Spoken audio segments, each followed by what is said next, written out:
Actually, when we speak about knights as general, we need to consider a very large timeline, because we are talking about a certain kind of warriors that somehow emerged since, let's say, 9th century.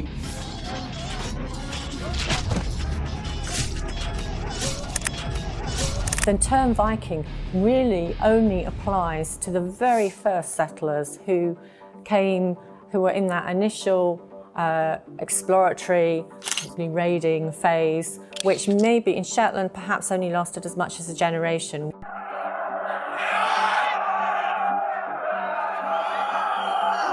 Imagine the most terrifying warrior you can think of. Now imagine him high on mushrooms, wearing bearskin, and believing he's literally possessed by the Norse god Odin. That's a Viking Berserker, and today we're pitting him against a medieval knight in full-plate armor. This isn't just any fight. This is unstoppable force versus immovable object, and the results will be absolutely brutal.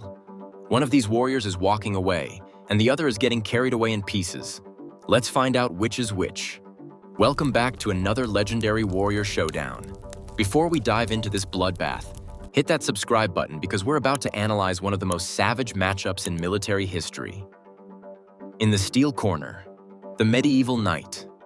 Peak of European warfare technology, encased in custom-fitted plate armor that costs more than a modern Ferrari, wielding weapons forged by master craftsmen and trained from childhood in the deadly art of mounted combat. The knight is born and bred to fight. In the fury corner, the Viking Berserker. A warrior so feared that even other Vikings crossed themselves when berserkers entered battle. These weren't just fighters, they were human weapons of mass destruction who literally believed they couldn't be killed. One represents the pinnacle of military technology and training.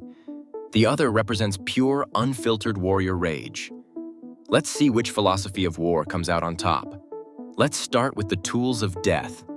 The medieval knight's primary weapon was the longsword, 4 feet of perfectly balanced steel that could thrust through mail, slice through bone, and parry multiple attacks simultaneously. This wasn't just a sword, it was a precision instrument designed by generations of weapon masters.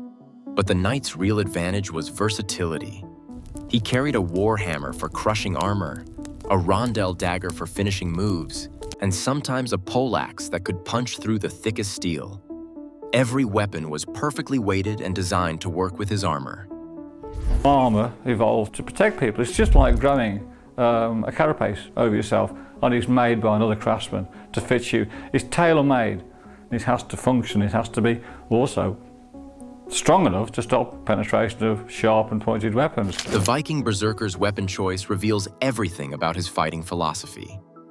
The classic Berserker weapon was a massive two-handed axe, sometimes called a Dane axe, that could cleave a man in half with one swing. We're talking about weapons with 4-foot handles and steel heads weighing several pounds. But here's what makes Berserkers truly terrifying. They often fought with dual weapons. Axe in one hand, sword in the other, spinning like a tornado of death.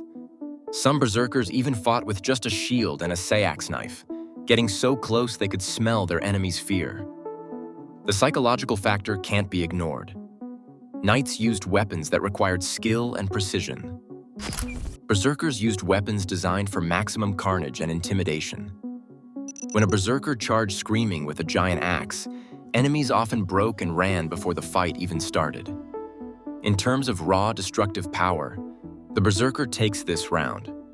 But we'll see if that matters when it hits advanced armor technology. This is where the medieval knight should dominate completely.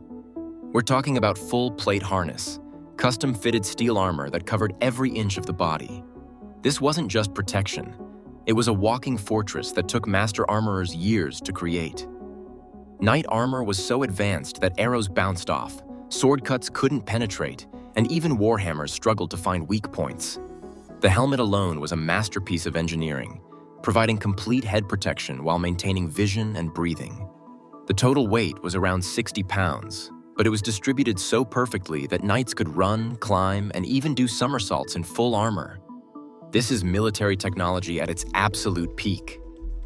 Viking Berserkers had a completely different approach to protection. Some wore mail shirts, interlocking steel rings that could stop sword cuts but not thrusting attacks. Others wore leather armor reinforced with metal plates.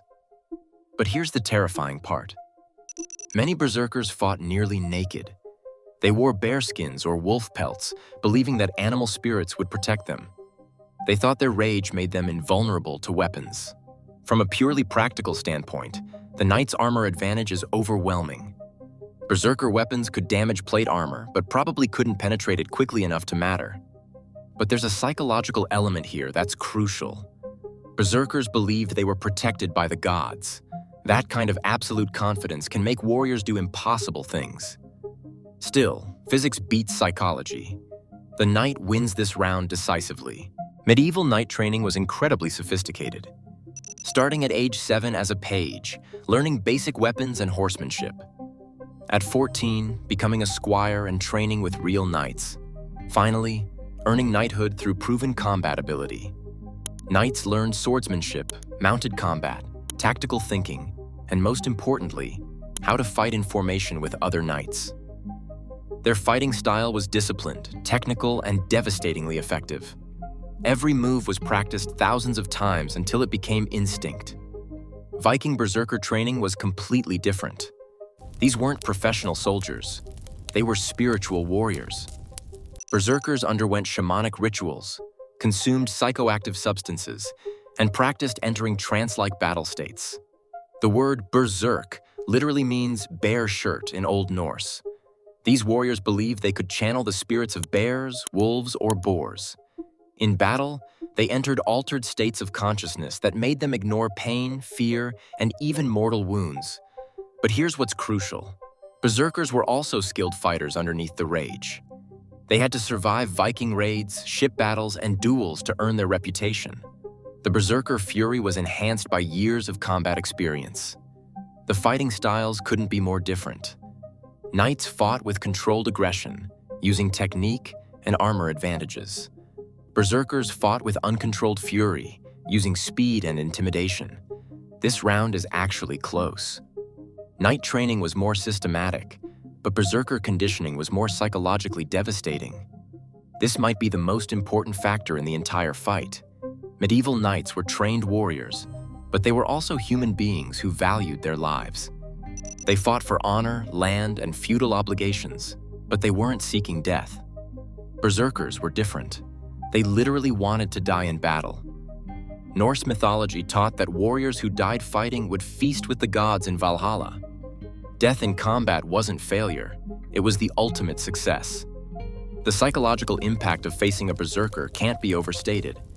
Imagine a nearly naked warrior charging at you, screaming like a wild animal, seemingly immune to pain, and absolutely convinced that he's already dead and fighting as a spirit. Historical accounts describe berserkers biting their shields, howling like wolves, and fighting with wounds that should have been fatal. Some reports claim they could fight for minutes after receiving mortal injuries. But knights had psychological advantages too. The sight of a fully armored knight on horseback was terrifying to most enemies. The psychological impact of seeming invulnerable and unstoppable won many battles before they started. However, berserkers specialized in fighting armored opponents.